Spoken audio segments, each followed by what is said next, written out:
तो बड़ी खबर बता दें कि पूर्व मुख्यमंत्री भूपेश बघेल और बेटे चैतन्य बघेल को सुप्रीम कोर्ट से बड़ा झटका लगा है।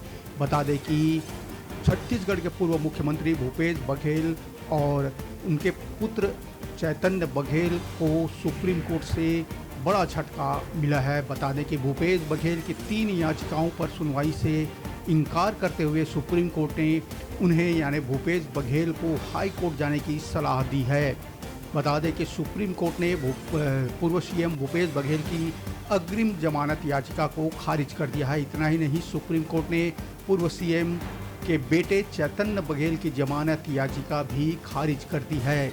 तो बड़ी खबर बता दें कि पिता पुत्र दोनों की जमानत याचिकाएं खारिज कर दी गई है सुप्रीम कोर्ट के द्वारा। सुप्रीम कोर्ट ने फ्रेश पिटीशन हाई कोर्ट में लगाने के निर्देश दिए हैं। तो बड़ी खबर बता दें कि पूर्व मुख्यमंत्री भूपेश बघेल और बेटे चैतन्य बघेल को सुप्रीम कोर्ट से बड़ा झटका मिला है। बता दें कि न्यायमूर्ति सूर्यकांत और न्यायमूर्ति जयमाला बागची की पीठ ने हाई कोर्ट से आग्रह किया है कि मामले की सुनवाई को प्राथमिकता से की जाए। बघेल पिता पुत्र ने ईडी की जांच, गिरफ्तारी और पूछताछ की वैधता को चुनौती देते हुए सुप्रीम कोर्ट में याचिका दायर की थी। सुप्रीम कोर्ट ने इस पर स्पष्ट किया है कि उन्हें व्यक्तिगत राहत की मांग पहले हाई कोर्ट में उठानी होगी।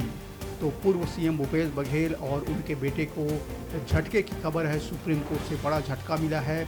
बता दें कि ईडी को जांच और गिरफ्तारी के लिए सख्तियां देने वाले धन शोधन निवारण अधिनियम यानी पीएमएलए की धाराओं की संवैधानिक वैधता को लेकर दायर चुनौती को लेकर सुप्रीम कोर्ट ने याचिकाकर्ताओं यानी भूपेश बघेल और चैतन्य बघेल को नई याचिका दाखिल करने को कहा है।